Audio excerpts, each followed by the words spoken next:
네, 최근에 이제 뉴욕 증시는 기술주들을 필두로 밸류에이션이 높아지면서 조정 흐름이 펼쳐지게 됐습니다. 애플과 테슬라로 이제 과열이 됐던 시장이 기술주들을 중심으로 변동성 장세를 맞게 되면서 한동안 관망세 등 이 조정 장세를 벗어나기는 어렵다라는 전망들이 하나둘씩 제기가 되고 있는데요. 오늘은 그에 대한 얘기를 좀 자세히 들어보겠습니다.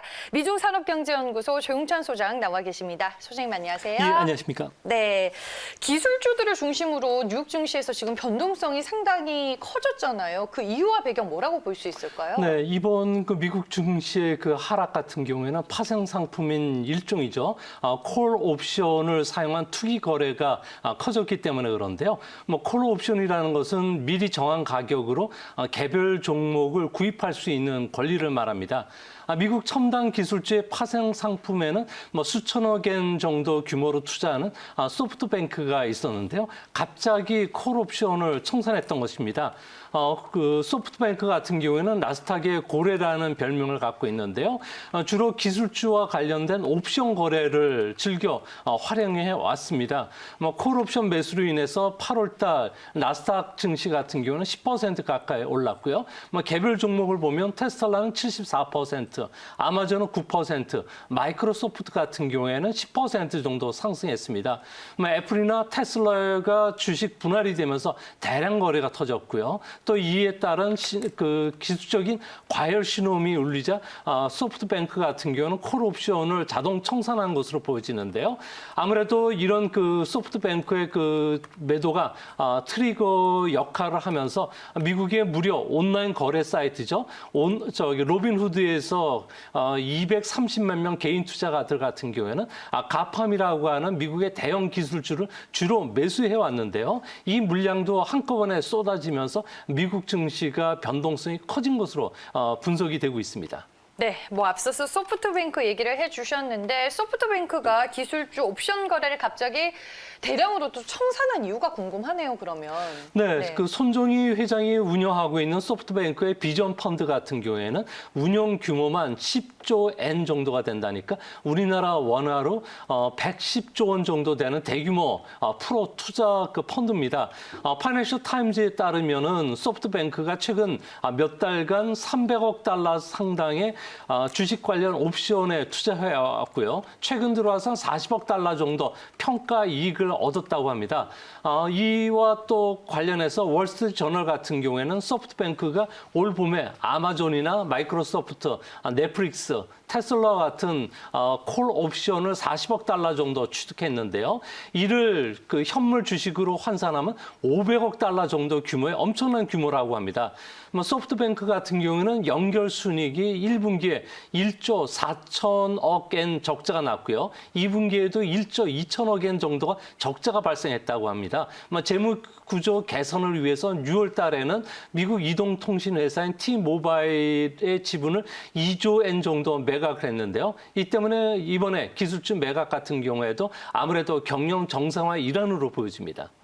그러면 뭐 지금 시점에서 볼 때 뉴욕 증시는 버블이다라고 봐야 될까요? 아무래도 네. IT 기업들 같은 경우에는 시장 예상을 상회하는 기업 실적들이 꾸준하게 발표가 되고 있기 때문에 아무래도 그 주가 버블이라고 단정할 수는 없는데요. S&P 500 같은 경우에는 8월 달에 1주당 EPS를 보면 153달러 정도가 됩니다. 전년 동월 대비해서는 마이너스 12% 감소했지만 올 5월 달부터는 3개월 연속 계속 EPS가 증가 추세에 있었다는 겁니다. 또 블룸버그 집계에 따르면은 S&P 500 채용 기업의 순위 증가율을 보면은 2분기에 마이너스 30%로 상당히 부진하지만 내년 1분기에는 11%로 플러스로 전환이 되고요. 또 실적 같은 경우는 V자형 회복이 계속 진행이 되고 있다고 합니다.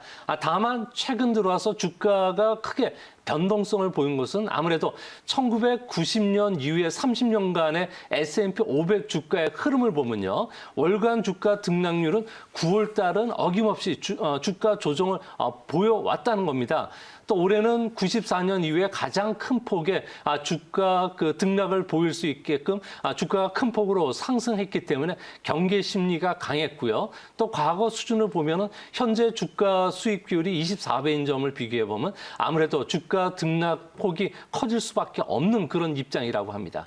네, 말씀해 주셨다시피 9월은 이제 일반적으로 약세장으로 좀 포함이 되기는 하는데 이번에 뉴욕 증시의 뭐 하락이나 조정이 그렇다면 좀 깊을까요? 아니면 6월처럼 바로 회복이 가능할까요? 네, 소프트뱅크 같은 경우에는 9월 7일이죠. 어제 같은 경우에는 미국의 노동절 연휴, 3일 연휴를 앞두고서 먼저 총을 쏘기는 했지만 현재로서는 특별한 악재가 없는 상황이라고 합니다.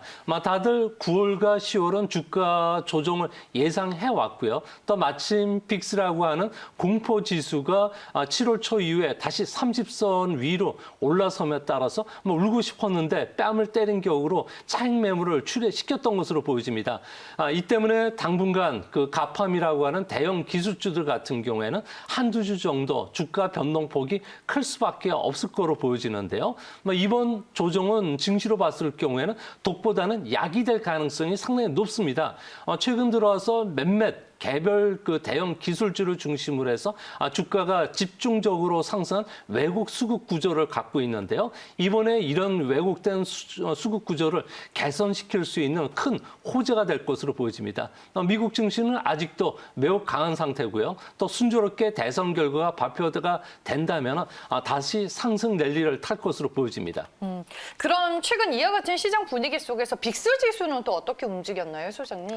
네, 빅스 지수 같은 경우는 최근 들어와서 갑작스럽게 상승하고 있는데요. 이는 11월 미국 대선을 앞두고서 대선 결과가 바로 확정되지 않을 것이라는 보고서들이 나오고 있기 때문에 그렇습니다. 현재 두 후보 간의 지지율 격차가 크게 지금 축소가 되고 있고요. 또한 우편 투표율이 상당히 높아짐에 따라서 개표 지연이 12월 달까지도 갈 수 있다는 보고서들이 나오고 있습니다. 게다가 부정투표 이후로 트럼프가 투표 결과를 받아들이지 않을 가능성도 있다고 하는데요.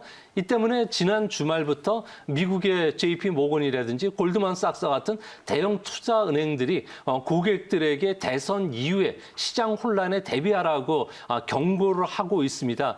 이 때문에 빅스 지수를 이용한 해지 전략을 현재 대형 투자 은행들은 권하고 있는데요. 빅스 지수 선물을 보면은 9월물과 11월물은 매수하고 10월물을 파는 버터플라이 트레이드 전략을 쓰고 있다고 합니다. 아무래도 11월 3일 대선을 앞두고 불확실성이 크기 때문에 10월물 프리미엄이 지금 급격히 상승하고 있다는 점에서는 10월 달 증시를 전후해서는 시장의 변동성이 커질 수 있다는 점은 꼭 주의해 주시기 바랍니다. 네, 어찌됐든 간에 시장의 조정과 변동성은 지금 염두해 둬야 하는 시점이기는 한 거네요, 소장님. 네, 그렇습니다. 주가 변동성 위험이 현재로서는 계속 고조가 되고 있고요. 또 시장의 경계감이 커지고 있기 때문에 두 달간은 그야말로 이런 경계감에 따라서 주가 변동성이 커질 수 있다는 점은 악재지만 반사적으로 한국 그 삼성전자나 SK하이닉스 그리고 대표적인 한국 기업들의 주가들은 그동안에 충분히 주가 조정을 보여왔다는 점에서 외국인들이 한국 증시를 다시 한번 그 저평가되어 있는 상태에서 관심을 가질 수 있는 호재도 될 수 있을 것으로 보여집니다. 네, 알겠습니다. 오늘 이제 뉴욕 증시가 노동절로 휴장이기는 했지만 최근에 기술주들의 급락을 바탕으로 이 조정장의 전조 흐름을 나타냈는데 우리가 어떤 시각으로 시장을 바라봐야 할지 자세한 얘기 들어봤습니다. 지금까지 미중산업경제연구소 조용찬 소장과 함께했습니다. 오늘 말씀 고맙습니다.